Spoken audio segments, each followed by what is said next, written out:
Fracking czars resigned, saying the government's safety targets are choking the industry.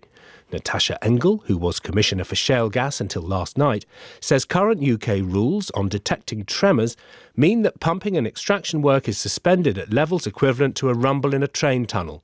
She goes further to suggest that ministers have recently been spooked by street protests on climate change. And on the Swedish star of the environmental movement, Greta Thunberg, Ms Engel said she can't understand why politicians would choose to listen to a teenager who tells children not to go to school. Welcome to BH, Natascha Engel. Thank you. Thank you for coming. Why have you gone?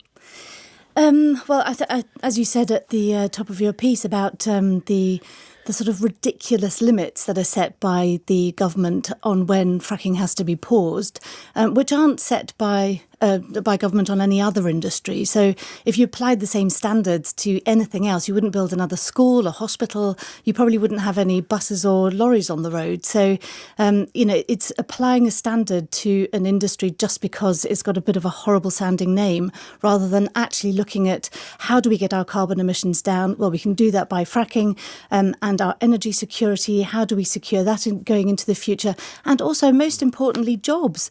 What we're doing is by not getting gas out of the ground here is we're paying for jobs abroad to get it out of the ground there. We've got some pushback for you from people who say these targets on tremors have been prepared by experts and scientists, and I'm going to put that to you. But what would you say the level of tremor detection now is? Why do you say it's too low? What do you compare it to? Well, if you compare it to quarry blasting, for instance, quarry blasting is quite common, pile driving when you're building buildings. You've got all the HS2 work going on in London.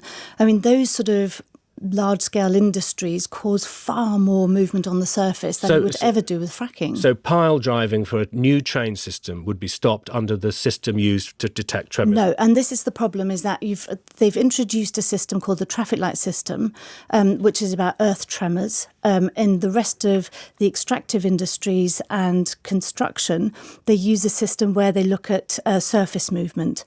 And the two things are completely unrelated. So let's just listen to John Powney from the action group Ribble Estuary Against Fracking. This is why local residents want strict rules on tremor detection.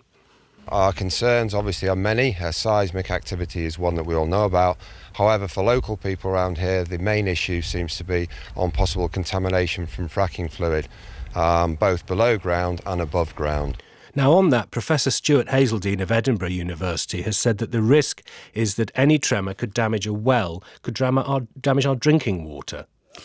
Well, and this is something that's put forward quite a lot. There's really no evidence. America has fracked over 1 million wells, and there hasn't been any contamination of drinking water. But we're the size of one state. We have very, very closely packed urban centres. We are not Nebraska. Absolutely. But what we have got is we've got some of the tightest regulations in the world. Because we've got some of the tightest populations. Absolutely. That's not why we've got the tightest regulations. We've got the tightest regulations because we've got an enormous amount of experience from the North Sea, where we've extracted oil and gas very safely for very many years. Our water table is safe from other extractive industries. There's no other extraction that people worry about with water contamination. It's no different from fracking.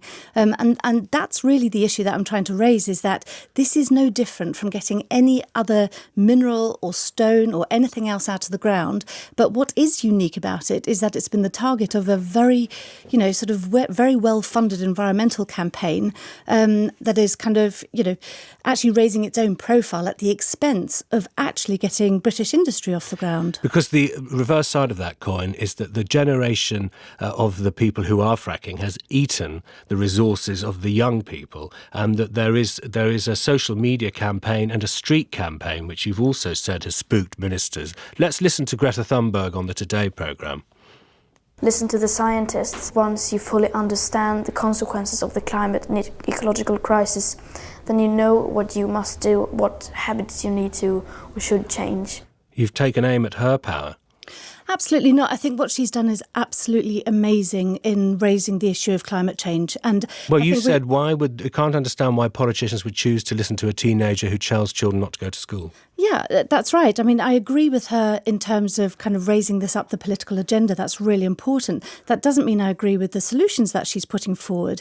When she's telling people that, she wants them to feel the fear that she feels every day, well, I'd really like people to think of see the optimism and the positivity and the constructive, progress that we're making in getting our CO2 emissions down. And one way of doing that is by stopping importing gas and getting it out of the ground here. That is the best practical way that we can do get our carbon emissions down most quickly. And I think that's something that we really need to listen to. We've just celebrated past burning no coal at all at Easter weekend. Yeah. Why would you urge our listeners to embrace new fossil fuels? These aren't new fossil fuels. These are embrace new methods of extracting from fossil fuels. Well, what I'm saying is we need to replace the gas that we're bringing in and the coal that we're bringing in with huge carbon footprints, by the way. I mean, by shipping it in from Qatar, you have to liquefy it, then you have to regasify it, and this is, bring it around half the globe in a tanker. Those carbon emissions, you get rid of those by getting the gas out of the ground here. Finally, before you leave us, if I can let you in listening on a conversation that Natascha was having with Annika Rice, just tell us what the office of the Commissioner for Shale Gas looks like. There is no office. And do you have a civil servant? I have contact with the civil service in Bays. So basically, the Commissioner for Shale Gas is you and a laptop? That's it, yeah. And that it's now a job vacancy? Yes, it is. OK, thank you very much for giving us your view. Natascha Engel was Commissioner for Shale Gas until last night.